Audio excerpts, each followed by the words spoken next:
Olá pessoal, tudo bem com vocês? A derrota do governo taxador no Congresso machucou demais o descondenado corrupto. Hoje, em mais um showzinho falando para plateias controladas, ele soltou todo o seu ódio dizendo que o aumento seria só para bilionários, o que já mostrei aqui no último vídeo que é mentira, e ainda disse que vai aumentar impostos, custe o que custar.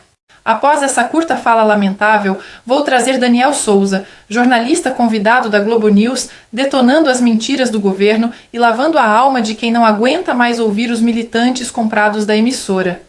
Ontem, por exemplo, foi triste, porque uma parte do Congresso Nacional votou contra a taxação que a gente queria fazer dos bilionários desse país.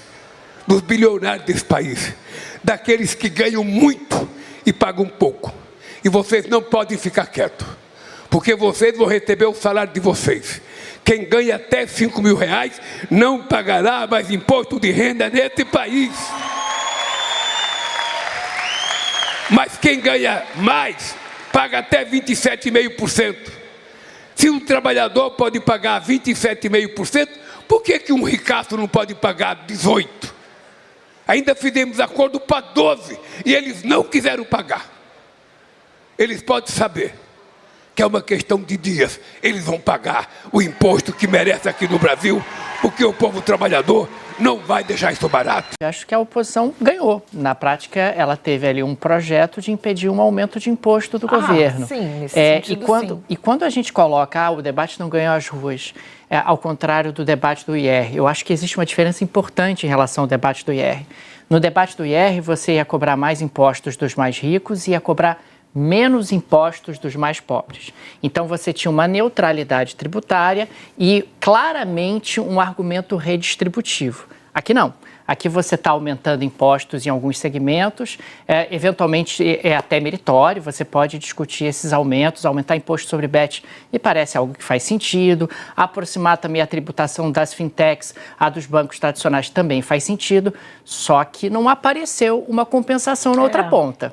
Quer dizer, quem é que seria beneficiado por esse aumento de imposto? Se ninguém está sendo beneficiado, na prática o governo está, uma vez mais, aumentando a carga tributária. E ao aumentar uma vez mais a carga tributária, há um certo cansaço da sociedade brasileira. O Brasil tem uma tributação em proporção do PIB muito mais alta do que os demais países em desenvolvimento, que é a prateleira na qual o Brasil está e é a prateleira que nós devemos observar quais são os padrões de comportamento em outras partes do mundo. Então, há um debate diferente. Porque o país perdeu? Mais ou menos. Na realidade, o governo perdeu e o projeto que o governo tem para o país perdeu nessa votação. Agora, é importante sempre destacar isso. Acho que se o governo vier com uma proposta de neutralidade tributária, é muito mais fácil explicar para as pessoas, porque aí elas estão sendo beneficiadas. A pessoa comum olha para isso e pensa, bom, vai tributar mais a bet. O que eu ganho com isso? É importante a gente destacar que Maria Corina poderia estar vivendo confortavelmente na Europa, mas não.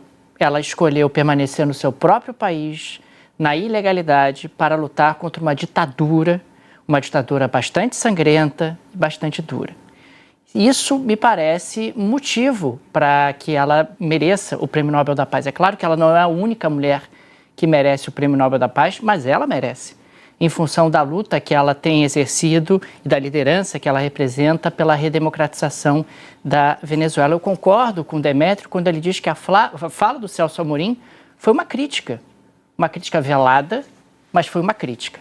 Aliás, Celso Amorim, que é assessor do presidente Lula, que no ano passado, quando Maria Corina Machado foi proibida de concorrer à eleição, disse que ela não deveria ficar chorando, porque Lula, não ficou chorando quando foi impedido em 2018 de concorrer à eleição. Só que o Brasil não era uma ditadura em 2018, assim como o Brasil não é uma ditadura hoje. A Venezuela era uma ditadura em 2018 e continua sendo uma ditadura em 2024 e 2025. O Itamaraty, que é sempre tão opinativo em questões diversas ao redor do mundo, em Israel, na Ucrânia, etc., hoje está em silêncio em relação ao primeiro prêmio Nobel de uma mulher sul-americana num país que tem mais de 2.000 quilômetros de fronteira terrestre com o Brasil. É uma pena, o Brasil sempre argumenta que quer manter portas de diálogo abertas com a Venezuela, etc., Mas manter portas de diálogo abertas também não podem impedir que o Brasil reconheça que existe uma ditadura aqui do lado e que Maria Corina Machado é uma liderança importante na luta contra essa ditadura. Hoje, Moraes chegou ao absurdo de destituir o advogado de Felipe Martins de sua defesa em mais uma decisão arbitrária e ainda mentiu dizendo que eles perderam o prazo das alegações finais. Horas depois, devido a toda a pressão feita pelo Chiquini e pela direita nas redes, ele voltou atrás. Vou colocar a explicação do Chiquini sobre o recuo do falso imperador. Devemos ser justos quando há justiça. Quero aqui publicamente agradecer o presidente nacional da OAB, o Dr. Simonetti, e a Ordem dos Advogados do Brasil, que interveio nessa arbitrariedade que nós, defesa do acusado Felipe Martins, sofremos.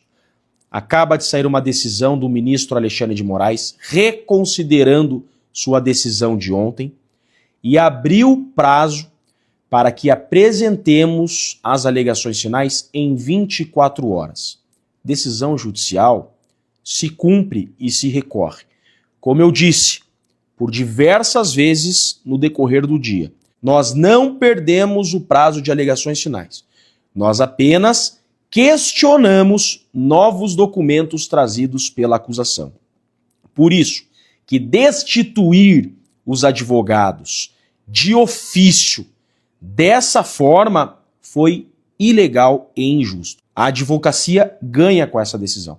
Nossas alegações finais já estavam praticamente prontas, não haviam sido apresentadas, embora ainda dentro do prazo, porque tínhamos uma situação incidental prejudicial de mérito que foi causada pela PGR. Foi a PGR que causou esse tumulto, trazendo novos elementos extemporâneos que não poderiam ser trazidos. Então, se houve algum tumulto processual, foi a PGR que causou. É básico que nas alegações finais você não traz novos elementos. E a PGR trouxe novos elementos e nós, dentro do devido processo legal, questionamos isso dentro da lei.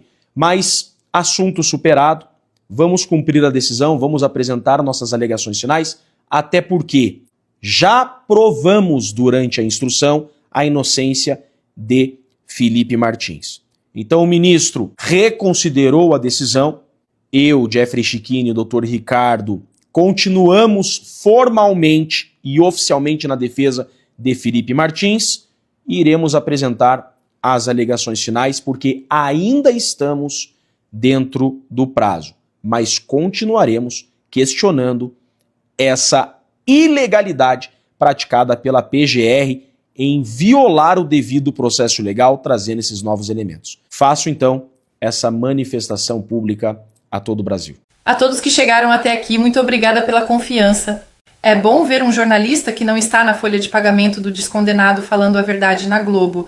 Na hora em que ele falou do prêmio da Maria Corina, que tem lutado bravamente contra o regime do ditador criminoso Nicolás Maduro e das vergonhas do governo Lula por não mostrar nenhum apoio, o estúdio inteiro ficou em um silêncio constrangedor.